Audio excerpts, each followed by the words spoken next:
Om Jnanatimidandhasya Jnananjana Shalakaya Chakshurunmilitam Yena Tasmai Shri Gurave Namaha. Yes, I like to encourage all those who are not completely newcomers to attend the programs in Vaishnava dress and have tilak. And this is a more long-term recommendation about to come, that for the men, better to be a Vaishnava than a Buddhist. Yeah. For men, it's better to be a Vaishnava than a woman, to show that you're a Vaishnava. Does anyone know what I'm getting at? Yet. Okay. The Buddhists and the Mayavadis, they completely shave their head. They don't keep a shikha. Anyway, we've got a long way to go, all the way back to Godhead. Yesterday it was Acharya Ratna Prabhu, I believe it was asked me about how to set up Varnashram communities. What should we do? So I said I'd discuss it in the general meeting. And then I'll speak about it a little bit now, but just a little bit, because it's a very big topic, and if it could be said in 3 words, it would be great, but it's not such a simple thing. First of all, thank you for even thinking about it. Mostly our devotees are not thinking about it. Srila Prabhupada certainly thought about it a lot, and very clearly it was a major instruction for his followers to establish Varnashram communities. Some disciples of mine have made some start in this area in India, and disciples of Bhakti Raga Maharaj are also doing a project like this. But to a large extent we have to, we make research and then we calibrate as we go along. The first thing is to get onto the land and produce your food and other things as much as we can ourselves. Live as simply as possible. In India, we've found the big difficult thing for devotees to give up is the cell phone. Although no one was born with a cell phone in their hand. You might have to come back to the material world. I'm not going back to Godhead unless I can bring my cell phone. Anyway, live as simply as possible. Physically, it may be difficult, although it's more healthy overall for the body. But mentally, it's for the mind, it's much better to live simply in the lap of Mother Nature. Do you say Mother Nature in Russian? Obviously, the human society has changed drastically over the last 200 years. One of the changes which has become particularly pronounced in the last 2 or 3 generations has been the incidence of mental disease, and even among people who could not be called clinically mentally diseased, pretty much everyone is mentally distressed, and stress, depression, insomnia, these are considered just like normal in modern life. It's very just normal for people to have such symptoms. No one's happy. Also, the study of psychology has arisen, which was not formerly part of the Western culture.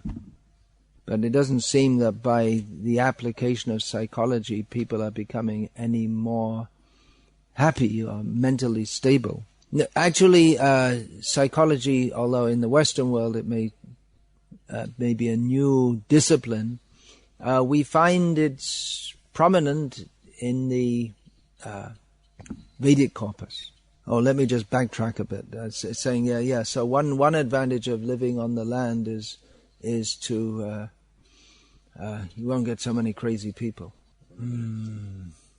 So directions for living on the land, for establishing Varnashram units. First thing is go on the land, live simply, produce what you need. That's the first step. And encourage others to do so. And chant Hare Krishna.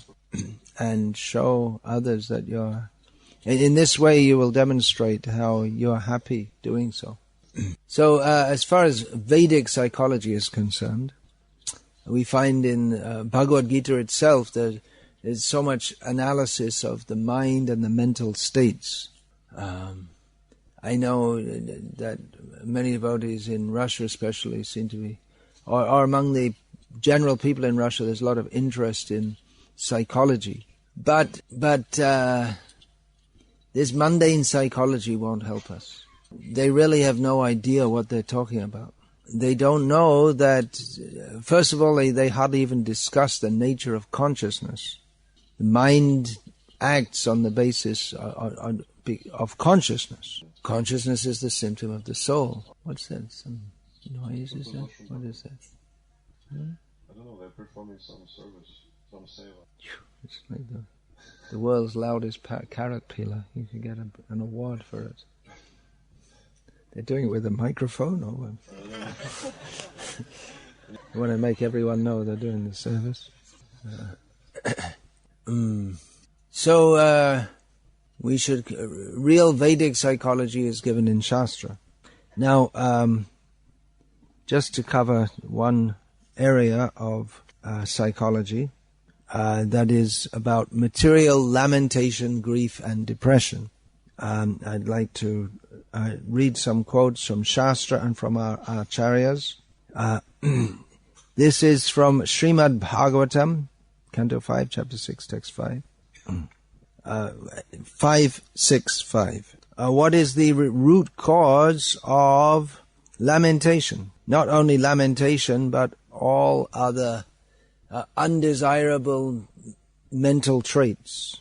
Shukadeva Goswami says, the mind is the root cause of lust, anger, pride, greed, lamentation, illusion, and fear. Combined, these constitute bondage to fruitive activity. What learned man would put faith in the mind? Well, that's the last of this verse. So lamentation is one of the elements that bind us to material life, to fruitive activity. And it's manasijam, it's produced of the mind. So an intelligent and learned person should not put faith in the mind. I feel like this, I see the world like this, and we're completely overcome by our feelings. But one should rise above this platform and come to the platform of spiritual knowledge. Otherwise, lamentation, just saps us of all vitality. So here we are, Srimad Bhagavatam, Canto 6, Chapter 5, Text 21 to 23. Chapter 5, Text 21 to 23. This is Angira Rishi speaking to Chitraketu, who is a king. So he speaks to him as one would speak to a king in terms of his possessions. Angira says, one's kingdom, military power, treasury, servants, ministers, friends, and relatives are all causes of fear, illusion, lamentation, and distress. They are like a Gandharanaga, a non-existent palace that one imagines to exist in the forest. Because they are impermanent, they are no better than illusions, dreams, and mental concoctions. All right, then translate it as I say. Must be Canto 6. Maybe it's the wrong reference. Or maybe it's 15, I don't know. Anyway, you can just translate it. Yeah, okay. One's kingdom, military power, treasury, servant, ministers, friends and relatives are all causes of fear, illusion, lamentation. Hear that word. We're talking about lamentation. And distress. They are like a Gandharanaga, a non-existent palace that one imagines to exist in the forest. Because they are impermanent, they are no better than illusions, dreams, and mental concoctions. So we see here that whatever one may desire, that one desires to have power, kingdom, friends, relatives, but they in themselves are causes of, among other things, lamentation. Whatever we are attached to will ultimately become a form of suffering for us. Whatever we accept for material enjoyment must turn into lamentation. So now a quote from Bhishma Dev in Mahabharata. He says that indulgence in grief destroys one's personal beauty. It also destroys one's duration of life, prosperity, and virtue. One who constantly dwells upon his misfortune loses all enthusiasm, mental equilibrium, and bodily strength. In this way he meets with total defeat in life. So this grief and lamentation, this is a kind of perverse sense gratification. Everyone meets with misfortune. But if we just go on lamenting, that cannot help us at all. It's natural to, as long as one is in material consciousness, to be affected by, to be unhappy when things go wrong. But in the mode of ignorance, one just goes on and on and on and on, complaining and grousing and moaning and groaning. So these are various warnings not to sink into just tamasic, mode of ignorance, lamentation.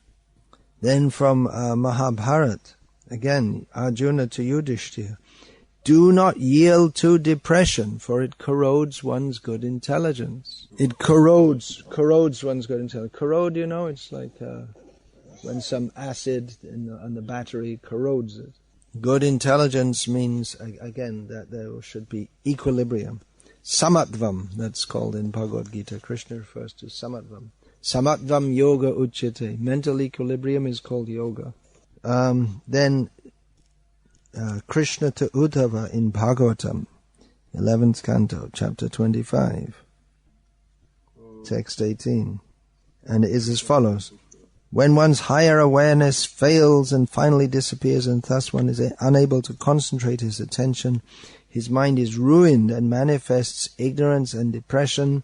You should understand this situation to be the predominance of the mode of ignorance. 11. That's a good point. Equilibrium. This is what is aimed at in psychology. They talk about being balanced, mentally balanced. So that same understanding is there in Bhagavad Gita. That's called, samatvam. Samatvam yoga uchyate. Krishna says that mental equilibrium is called yoga. And Krishna gives many instructions about this. Sukhe dukhe same kritva. One should act in the same way, same, in distress and in happiness. Labha labha jayo jayo. Whether one is in gain or in loss, in victory or defeat. Tato yudhasva yudhasvam. Tato yudhasva. You should fight anyway for the sake of fighting, because your duty. Tato yudhasva yudhasvam. Naivam papam avapsyasi. And in this way we'll be unaffected by sin. Krishna to Arjuna. Again, this is not in Bhagavad Gita, but in Mahabharata, Drona Parva. Moroseness is a great impediment to action. So if one becomes completely morose, you just don't feel like doing anything. Oh, what's the point? Nothing's going to work out. Oh, I just feel like just do nothing. There's no use to do anything. So this means we've sunk down into tamaguna. We should act not in rajaguna, not even in sattvaguna, but for the pleasure of Krishna. Krishnarte kila cheshta. Everything should be done for the satisfaction of Krishna. Everyone's invited to turn off their mobile phone. Now, again from Mahabharata, this is spoken by Vidura. When one falls down from proper behavior, then he becomes victimized by grief. So we can expect that in modern society that grief, that means deep distress, is normal. Because no one acts according to proper behavior as given in Shastra. Pravritim cha nivritim cha janana vidur asuraha. Krishna says in Bhagavad Gita that the demoniac, they do not know what is proper behavior or improper behavior. And it's just considered completely normal to have slaughterhouses and drink alcohol and so many horrible things. So grief is the expected outcome of living a sinful life. So Vidur continues, such sorrow is very destructive, for it takes away one's natural beauty. It diminishes one's strength and energy.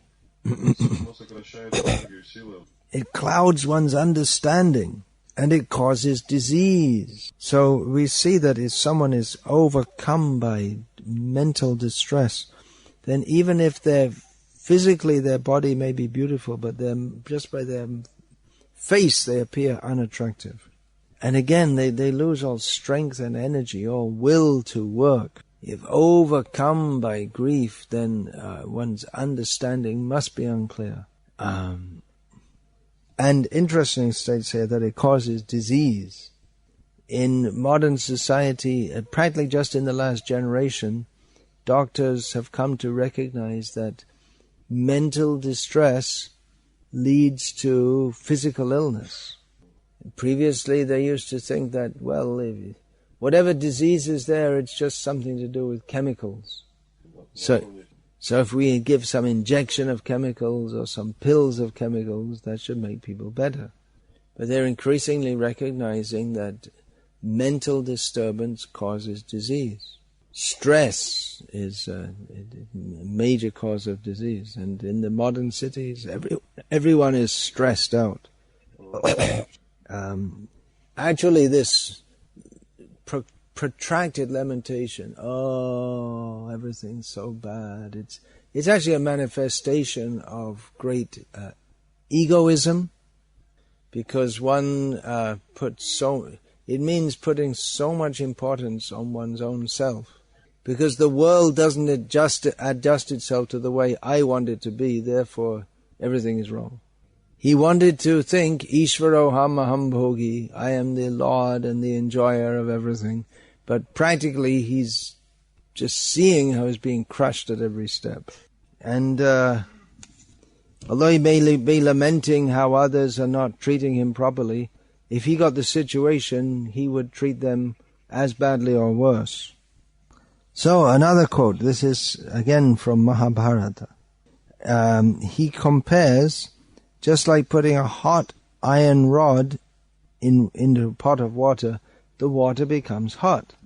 So in the same way, if our mind is burning with grief, then the whole body becomes affected. It causes all kinds of physical diseases. Then, again, from Mahabharata, because we see in Mahabharata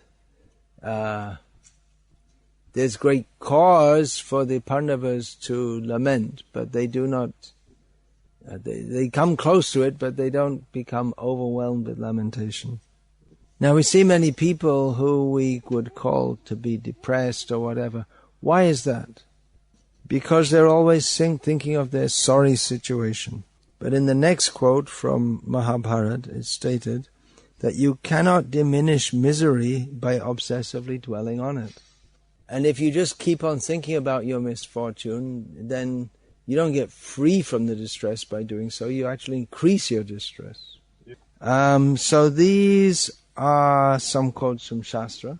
They don't have anything directly to do with Krishna consciousness, but they help us to save ourselves from being victimized by the material consciousness that blocks our Krishna consciousness. Now, what should we do? Here's a suggestion. Narada Muni states, this is in Bhagavatam, By discussing spiritual knowledge, one can conquer lamentation and illusion. So if we understand that I'm just a tiny living being, an eternal servant of Krishna, and that Krishna loves us, Krishna is always trying to help us and he reciprocates, especially if we're very sincere. So there's no need to lament. Distress comes, that's absolutely unavoidable in the material world. But we should take shelter of Krishna. And then, where's the distress? So, discussing spiritual knowledge. Then we won't be distressed. Then, similarly, attaining the mercy of Krishna. There's a prayer here, which is recorded from Sri Chaitanya Charitamrita, praying to Chaitanya Mahaprabhu as the ocean of mercy. It says, let there be an arising, an awakening of your auspicious mercy. Your auspicious mercy easily drives away all kinds of material lamentation. Everything that has a touch with Chaitanya Mahaprabhu must be pure and blissful. So, in that situation, why lament? So by taking shelter of Sri Chaitanya Mahaprabhu, then all our lamentation and illusion and all bad qualities, they go away. In a famous verse of Bhagavad Gita, Krishna, he states that those who are wise do not lament either for the living or for the dead. Nanu shochanti panditaha. We shouldn't lament for this body. This body is temporary. This temporary body is not me. I am eternal. So by discussing spiritual knowledge like this, we become free from lamentation, which is otherwise unavoidable if we associate our identity with this material body. Now, here's a statement from Bhishma to Maharaj Yudhishthira in Mahabharata. He says to him, Bhishma says to Yudhishthira, that you yourself are an object of pity. You're in a lamentable condition, but you are grieving for another. So just like if someone dies, we grieve for that person. But we ourselves are in the same position, just a short matter of time separating ourselves from being carried off to the burning ground.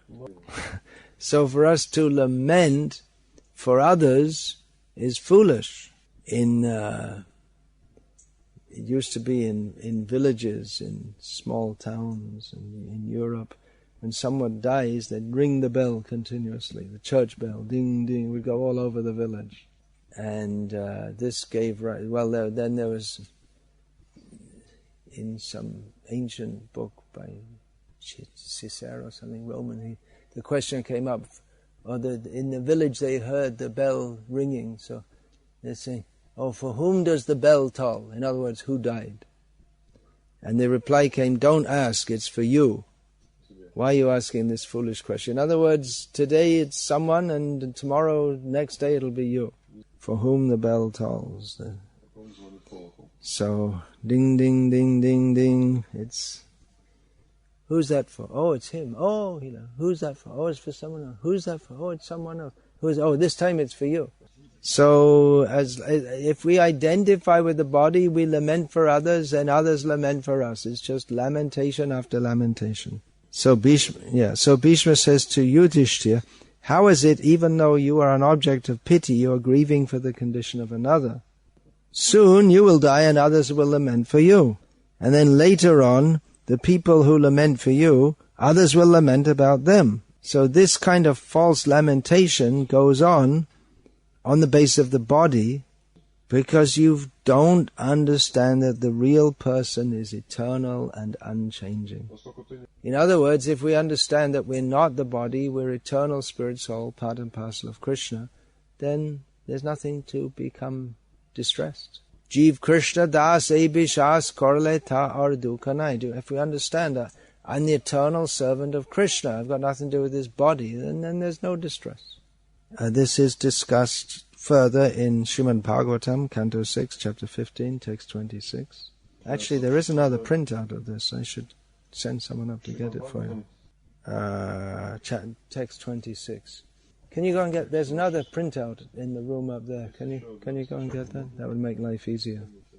It's the number, secret number. Oh, the location of the key. Okay, you got that, 6:15:26. There's Angira Rishi to Chitraketu Maharaj again. Chitraketu was lamenting. Angira said, carefully consider the position of the Atma. In other words, try to understand who you are, whether body, mind or soul.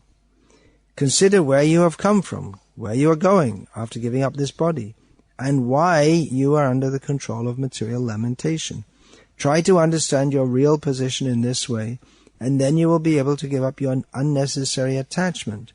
You will also be able to give up the belief that this material world or anything not directly in touch with service to Krishna is eternal. Thus you will attain peace. So by clear spiritual understanding, we can transcend material distress and material happiness. Dukeshvanudvignamana sukeshu vigata sprihaha. In Bhagavad Gita, Krishna speaks of the person who has got samatva, mental equilibrium. Vitaraga bhaya krodha stitadya muniruchite. He further explains the one who is free of attachment, fear and anger. Such a person is called a sage of steady intelligence. So in distress, he doesn't become distressed. Amid causes of distress, he doesn't become distressed. So you may find even mundane psychologists telling you that. But what about when there are causes for happiness, not becoming elated? This Krishna also says, oh, my house just got burgled, I lost everything. Oh, of course, it's understood that someone's distressed, but he shouldn't become totally overwhelmed by that. But what about, someone just gave you won the lottery, and how much can you win in the lottery in this country? 1 million rubles at one time? Don't know. Any lottery players here? No one's going to admit it if they are. Okay.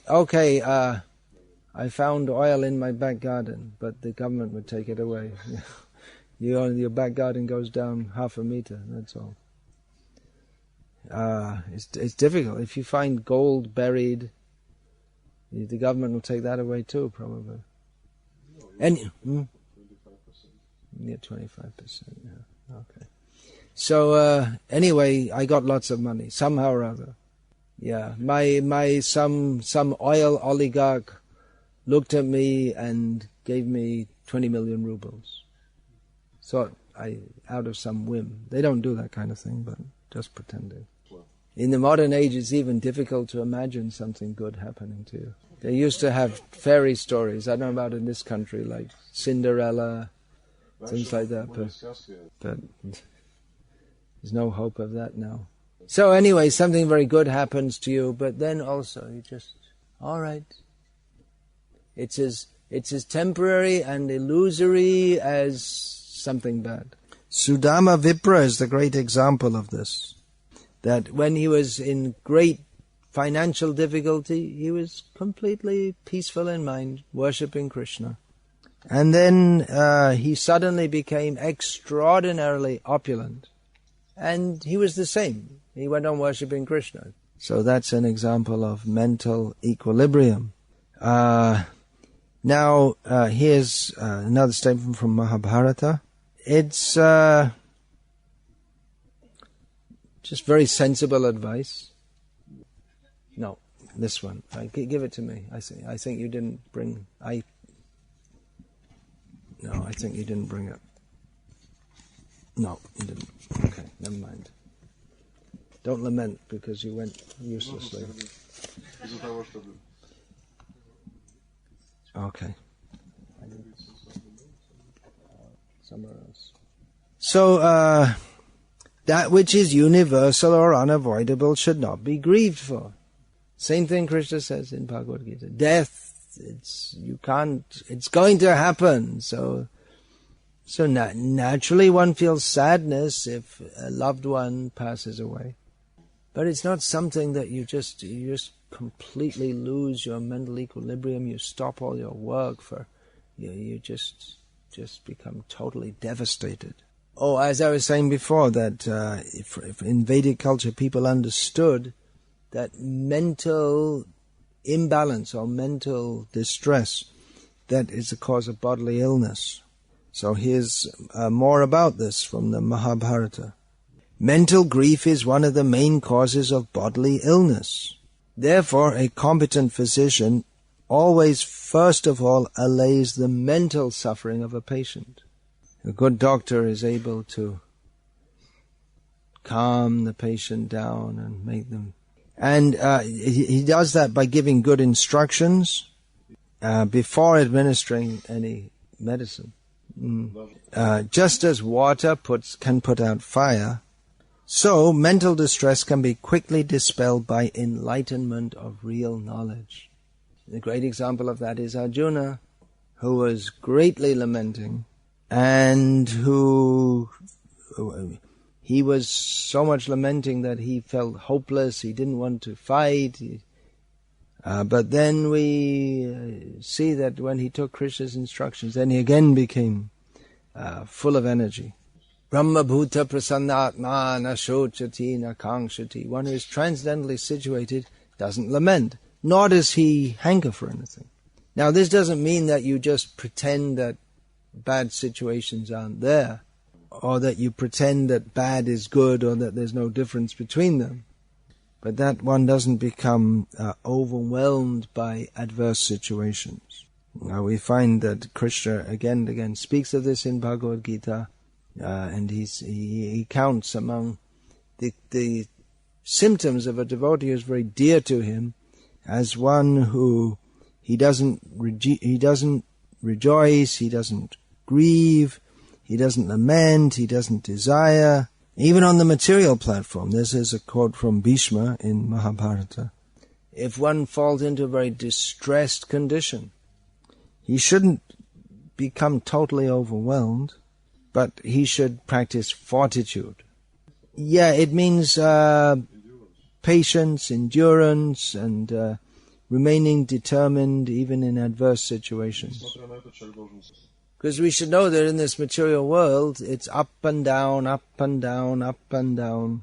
But if, due to tamagun, we identify with our distressed position, then that just takes us down and keeps us down. But if we possess mental equilibrium, then we can continue working and gradually we'll come up again. And that's the same in spiritual life. There are ups and downs. But if when we go down and we think, oh, it's hopeless, I'm never going to get rid of material desires, then we simply, we go down, we stay down, and we never come up. But we should remain hopeful that even though I'm struggling, but let me go on. Krishna will help. Krishna will surely help if I keep on struggling. And then Krishna will help him. But if we think, oh, it's hopeless, then that means we lost faith in Krishna. Even if we think, I'm so useless, I can't make any advancement, still we have to try to serve Krishna. And in the Srimad Bhagavatam again, there's a whole narration about the pigeon who lost his whole family, which was caught by a hunter. And out of distress, he fell into the hunter's net also.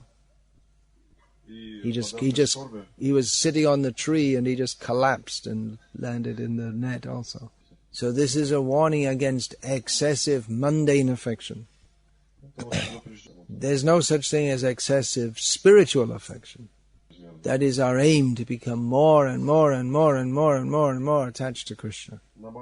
But mundane affection is certain to end in lamentation. And then we have to experience great suffering, as did the pigeon. Now, often we find that the people who suffer the most are those who are in the illusion of being enjoyers of this world. Just like if we go to America now, in the big cities, we'll see many beggars. They have millions of dollars for sorting out others' countries' problems by offering them bombs and tanks and things like that. But many of their soldiers, when they come back from the battlefield, they end up begging in the streets. It's not only ex-soldiers who are beggars. Sometimes it's people who were previously, they had very high positions in a company, and then They were earning lots of money, and then the company just one day threw them out. So the beggars who were previously very rich, they lament more than people who are just poor all their life. Someone who just grew up from the very beginning, they have nothing, then they're used to that. But someone who's used to have lots of servants, hey, come here, do this, do that, and they have a big car, they can fly here and there as they like, and then all of a sudden they have nothing, and they lament so much. Now here's from Mahabharata, Bali Maharaj speaking to Indra. Who can be materially better situated than Indra? So Bali said to Indra, it is very foolish for a person to become proud of his prosperity. Can you imagine how much false ego Indra has got? We see if someone is the head of a big... Actually, just a few days ago, I was... devotees arranged for me to wait in Delhi in the airport in the VIP lounge. So I was talking with the man who arranged that from the inside. He was part of the customs, some high-ranking officer in the customs. Asram Khan, he had his name here. Yeah, Khan means he's a Pathan Muslim. Not just a Muslim man, but a Khan means like high class, supposed to. Do you have that name here among the Muslims here? They have that name also. It's also considered higher level? Or? Yeah, it's a surname, but it means they're from like a very prestigious group. Yeah. Anyway, I was talking with him. He was a very nice man. And I said to him, well, you must see like all the big people, all the big cricket stars, politicians, cricket players. And I asked him, have you seen Narendra Modi, the new Prime Minister? Because he's just new Prime Minister. I forgot he'd already, at the time he was in Brazil, the Prime Minister. So he said, yeah, of course I saw him. He has to come through the airport. So he's coming back tomorrow, which means for me about 2 days ago now. So I said to him that, okay, next time we'll arrange for you to be... No, we won't. Devotees don't do things like that. Okay. Fined, yeah. But they never give the fine. It's useless. So he said, well, you see, sometimes you find people who are like they're very big, very famous, and they're very down to earth. Yeah, it's an English phrase. It means you got your feet on the ground instead of having your head in the clouds. But he said it's more common that you find people who are not really very big, but they think they are. And they're the ones who are very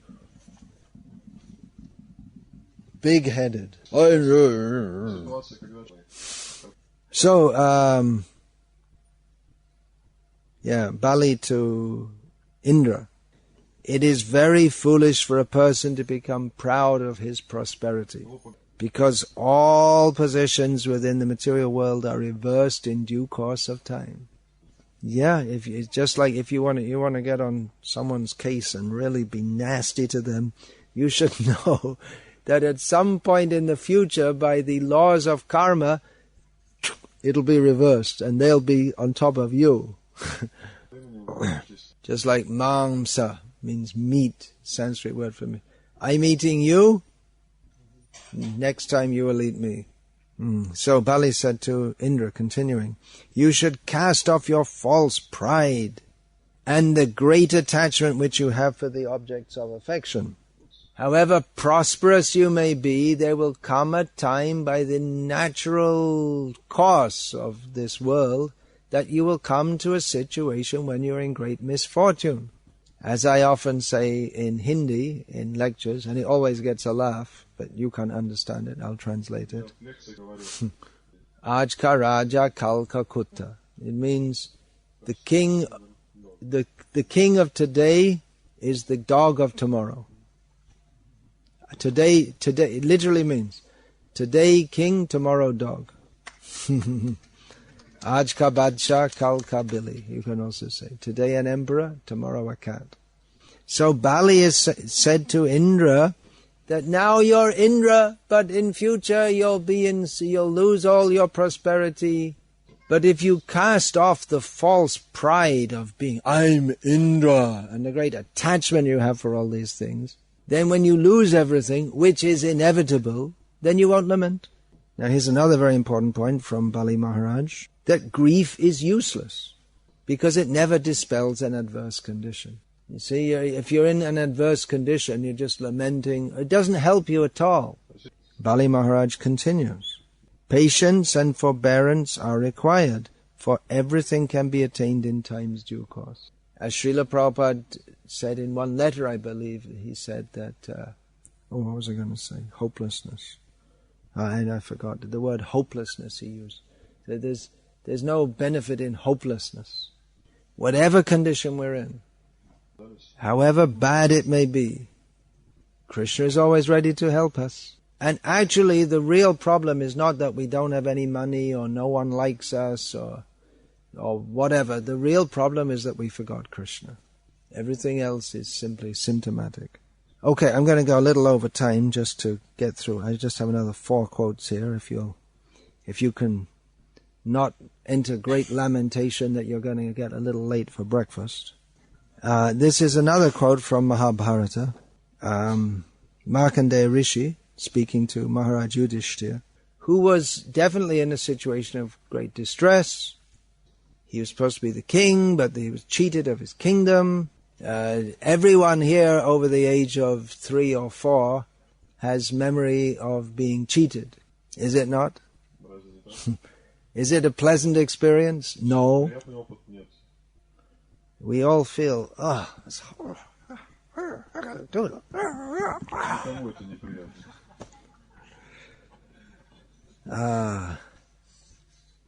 That's very distressing.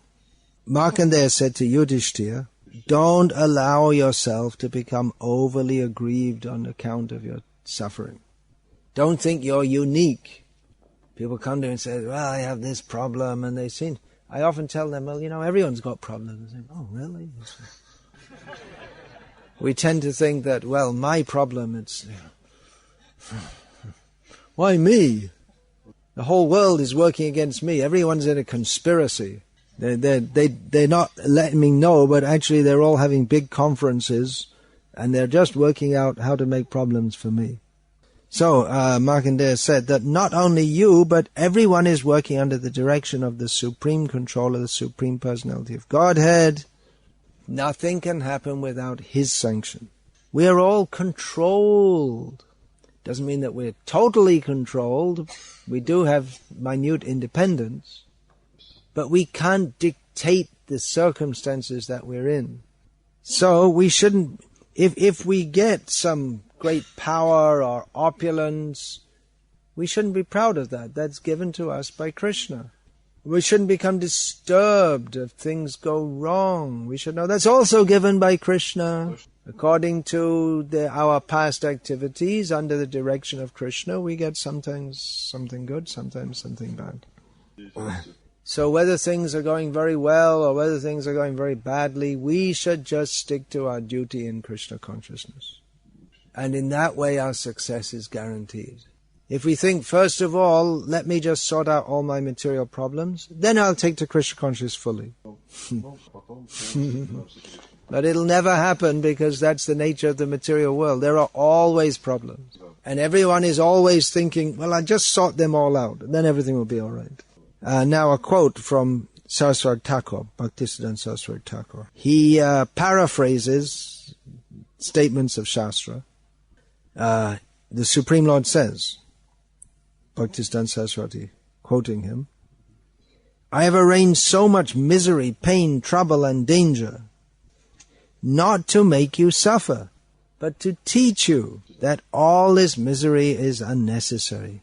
So you will search for that happiness which is eternally desirable, the joy that is eternally adorable. Then a famous quote which Srila Prabhupada often cited, Tattenu kampan susamikshamano bhunjane vatma kritang vipakam hridvagva pubhir vididhan namaste jiveta yo mukti padesa daya bhak one who earnestly waits for you, Krishna, to bestow your causeless mercy upon him, all the while patiently suffering the reactions of his past misdeeds and offering you respectful obeisances with his heart, words and body, is surely eligible for liberation, for it has become his rightful claim. Number 24. Yeah, 10, 14, 8. You'll probably come across a different translation. There are various translations of this. All more or less the same, but a little different. Yeah. Tetenu kampan susamikshama. And to conclude with a quote from Srila Bhakti Thakur, Jivana anita jana hasha tahe nanabida bipoda bha nama shray kari jotane tumi takaha apana kaje. Understand this essential fact that life is temporary and filled with various kinds of miseries. Therefore, carefully take shelter of the holy name and remain always engaged in his service as your eternal occupation. Or, as Srila Prabhupada would say, chant Hare Krishna and be happy. Even though everything in this world is a cause of unhappiness, chant Hare Krishna and be happy. Hare Krishna, Krishna Krishna, Hare Hare, Hare Rama, Rama Rama, Hare Hare. Chant Hare Krishna, take prasad and be happy. Prabhupada didn't say that. He said chant Hare Krishna and be happy. He knew you don't have to tell them to take prasadam. Hare Krishna, Srila Prabhupada ki jai, Gaur Premanande, Hari Hari Hari Bo.